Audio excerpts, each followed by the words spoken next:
आप सबका बहुत स्वागत है ईस्टर सीरीज में। आज हम बात करेंगे खजूर रविवार के बारे में। पास्टर मोना, आप हमें बताएं कि ये जो खजूर रविवार है, मतलब पाम संडे, इसका नाम पाम संडे या खजूर रविवार क्यों पड़ा? हाँ जी, जब हम वचन में देखते हैं तब हम देखते हैं कि प्रभु यीशु मसीह यरूशलेम में प्रवेश करते हैं। तो जिन लोगों को पता चला, जिन्होंने प्रभु यीशु मसीह को चमत्कार करते हुए देखा, और प्रभु यीशु मसीह के चेले थे और बहुत सारे लोग थे जो प्रभु यीशु मसीह को हीरो करके समझते थे, वो सारे लोग खजूर की डालियां लिए हुए प्रभु यीशु मसीह का स्वागत उन्होंने किया। खजूर की डालियों को वो हिलाते हुए, जैसे हीरो की एंट्री होती है वैसे ही उन्होंने खजूर की डालियां ली और प्रभु यीशु मसीह का स्वागत किया यरूशलेम के अंदर। इसीलिए इस दिन को खजूर रविवार बोला जाता है। तो पास्टर मोना, आप हमें बताएं कि आखिर खजूर की डालियों का ही क्यों इस्तेमाल किया गया है? हाँ जी, जो खजूर की डालियां हैं वो जीत और विजय का चिन्ह है, और प्रभु यीशु मसीह विजयी है, विजेता है। तो जब उन्होंने यरूशलेम के अंदर प्रवेश किया तो ये उनकी विजय यात्रा थी। तो लोगों ने, जो उनको अपना हीरो समझते थे, उन्होंने खजूर की डालियों का इस्तेमाल किया। तो पास्टर मोना, आप हमें बताएं कि ये जो पाम संडे है, खजूर रविवार, आखिर इसका क्या मतलब है, ये क्या होता है? हाँ जी, हम परमेश्वर के वचन से देखेंगे लूका रचित सुसमाचार उसका 19 अध्याय उसकी 28 आयत से 44 आयत तक हम देखेंगे। यहाँ पर हम देखते हैं कि प्रभु यीशु मसीह ने यरूशलेम के अंदर विजय प्रवेश किया, और यरूशलेम के अंदर जाने से पहले प्रभु यीशु मसीह ने अपने चेलों को कहा कि पास के एक गांव में जाओ, वहां पर तुम्हें एक गधी का बच्चा बंधा हुआ मिलेगा, उसको खोल कर लेकर आना। अगर उसका मालिक तुमसे पूछता है कि इसको क्यों लेकर जा रहे हो, तो कहना कि प्रभु को इसका प्रयोजन है। चेले गांव में गए और गधी के बच्चे को लेकर आए, और प्रभु यीशु मसीह उस गधी के बच्चे के ऊपर सवार हुए और उन्होंने यरूशलेम के अंदर प्रवेश किया।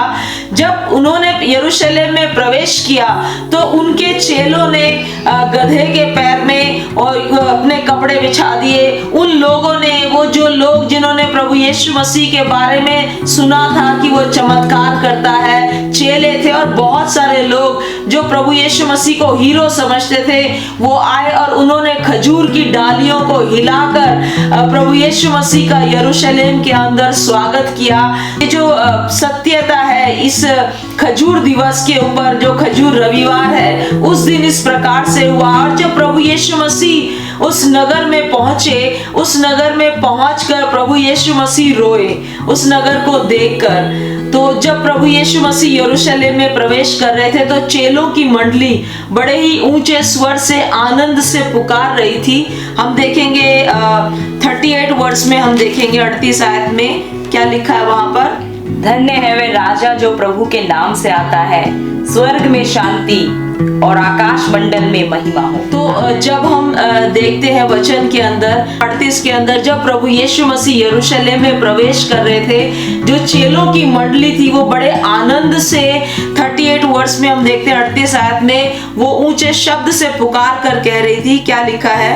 कहते हैं कि धन्य है वे राजा जो प्रभु के नाम से आता है, स्वर्ग में शांति और आकाश मंडल में महिमा हो। आमीन। तो ये जो आयतें, जो चेलों की मंडली बड़े आनंद से स्तुति कर रही थी और बड़े ही ऊंचे स्वर से बोल रही थी, ये भजन संहिता 118 के 26 में भी यही आयतें लिखी गई हैं, जो कि मेसियानिक मसीह यीशु के आने की जो भविष्यवाणी है, उस भविष्यवाणी को वो बोल रहे थे चेलों की मंडली ऊंचे स्वर से कि धन्य है वह राजा जो प्रभु के नाम से आता है। जब हम वचन में देखते हैं कि प्रभु यीशु मसीह एक गधे के बच्चे के ऊपर सवार होकर आते हैं, तो जकरया उसका 9 अध्याय की 9 आयत में हम देखते हैं, जो कि पुराना नियम के अंदर ये जो भविष्यवाणी की गई थी, और यहाँ पर प्रभु यीशु मसीह ने नया नियम में इस भविष्यवाणी को पूरा किया। वो गधे के ऊपर सवार होकर उन्होंने यरूशलेम के अंदर प्रवेश किया। तो पास्टर मोना, हम इस अनुच्छेद से क्या सीखते हैं? क्योंकि इस अनुच्छेद में प्रभु यीशु मसीह रो रहे हैं और जो चेले हैं वो आनंदित होकर ऊंचे स्वर से परमेश्वर की स्तुति कर रहे हैं, इससे हमें क्या शिक्षा मिलती है? हाँ जी, तो ये जो अनुच्छेद है, ये जो भाग है बाइबल का, इसमें हम कई तरीके के लोगों को देखते हैं। इसमें हम भीड़ को देखते हैं, इसमें हम प्रभु यीशु मसीह को रोता हुआ देखते हैं, तो इसमें हम चेलों को देखते हैं। तीन तरीके के जो लोग हैं इस जो पैसेज के अंदर, इस भाग के अंदर हम देखते हैं कि जो प्रभु यीशु मसीह जब गधे के बच्चे के ऊपर सवार होकर आते हैं, और तो ये एक भविष्यवाणी के रूप में उसको पूरा करते हुए है, जो कि जकरयाह 9:9 में लिखा है। आप पढ़ दीजिए पास्टर रश्मि, क्या लिखा है? हे सियोन बहुत ही मगन हो, हे यरूशलेम जय जयकार कर, क्योंकि तेरा राजा तेरे पास आएगा, वह धर्मी और उद्धार पाया हुआ है, वह दीन है और गधे पर वरन गधी के बच्चों पर चढ़ा हुआ आएगा। आमेन। तो यहाँ पर हम देखते हैं कि प्रभु यीशु मसीह उस भविष्यवाणी को पूरा करते हैं जो कि पुराना नियम में लिखी गई है, और वो नया नियम में उसको पूरा करते हैं। प्रभु यीशु मसीह लोगों को ये बता रहे हैं जब वो गधे के बच्चे पर सवार है कि मैं ही वो मसीहा हूँ, मैं ही वो धर्मी हूँ, मैं ही वो उद्धार करता हूँ जिसका तुम इंतजार कर रहे हो। तो इसीलिए वो चिन्ह के रूप में गधे पर सवार होकर आते हैं, और जो भीड़, जो चेलों की मंडली है, वो भजन संहिता 118 का 26 आयत को वो गा रही है, स्तुति गान कर रही है प्रभु यीशु मसीह का। और हम दूसरा देखते हैं कि इसी भीड़ के अंदर हम देखते हैं कि जो चेले हैं वो प्रभु यीशु मसीह को उद्धारकर्ता कह रहे हैं, धर्मी कह रहे हैं। और जो भीड़ है, इस भीड़ के अंदर कई तरीके के लोग हैं। भीड़ में फरीसी भी हैं जो कि प्रभु यीशु मसीह को कहते हैं कि अपने चेलों को मना करो। ये चेले चिल्लाकर क्या कह रहे हैं? तब प्रभु यीशु मसीह कहते हैं कि यदि ये चुप हो गए तो पत्थर चिल्ला उठेंगे। तो इस भीड़ के अंदर बहुत सारे लोग हैं, हम उन लोगों के बारे में अध्ययन करेंगे। तो यूहन्ना रचित सुसमाचार उसके 12वें अध्याय में हम देखते हैं जो भीड़ में कुछ लोग यूनानी लोग हैं जो कि आराधना करने के लिए पर्व में आए थे। कुछ लोग बैतसैदा से आए हुए थे जो प्रभु यीशु मसीह से मिलना चाहते थे।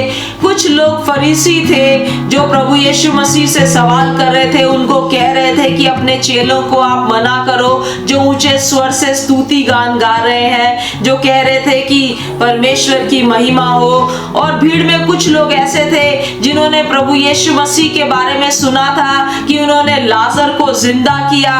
तो अलग अलग तरीके के लोग भीड़ में थे जो कि उसी विजय यात्रा में प्रभु यीशु मसीह के साथ चल रहे थे। वाह पास्टर मोना, कितने अलग अलग तरह के लोग वहाँ पर थे। सब अलग इरादे से आए थे। कुछ प्रभु यीशु को देखने आए थे, कुछ लोग ये देखने आए थे कि ये वही यीशु है जिसने लाजर को जिंदा किया। तो पास्टर मोना आगे फिर क्या होता है इसमें? हाँ जी, हम आगे की आयतों में देखते हैं इसी लूका रचित सुसमाचार उसका 40 से लेकर फिर हम 44 आयत में देखते हैं कि प्रभु यीशु मसीह नगर को देखकर रोने लगे। और उन्होंने इसलिए रोने लगे क्योंकि उन्होंने कृपा दृष्टि के अवसर को नहीं पहचाना।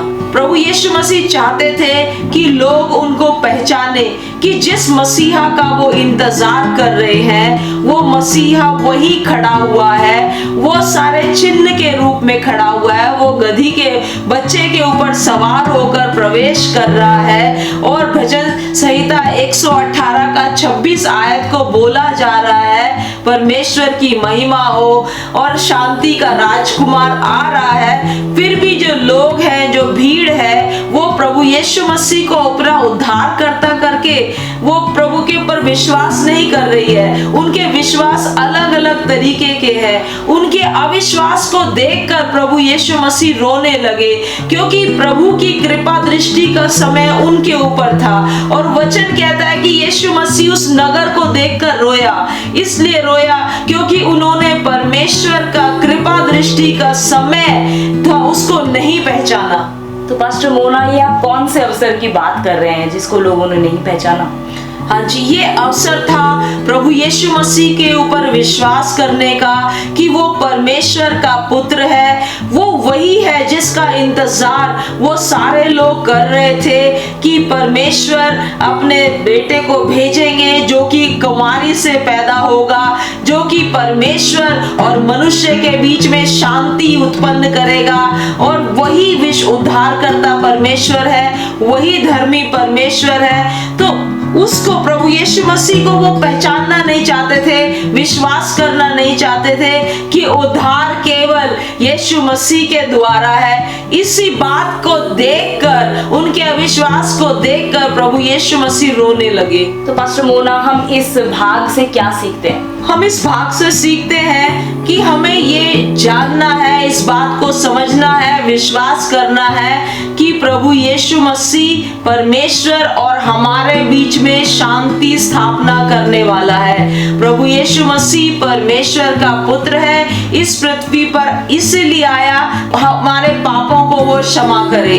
इस बात से, इसी पैसेज से हम सीखते हैं, जब प्रभु यीशु मसीह नगर को देखकर रोने लगे, उनके अविश्वास को देखकर रोने लगे, तो हमारे लिए सीखने की बात है और इस बात को महसूस भी हमें करना है कि कितना चाहता है परमेश्वर कि हम उद्धार पाए।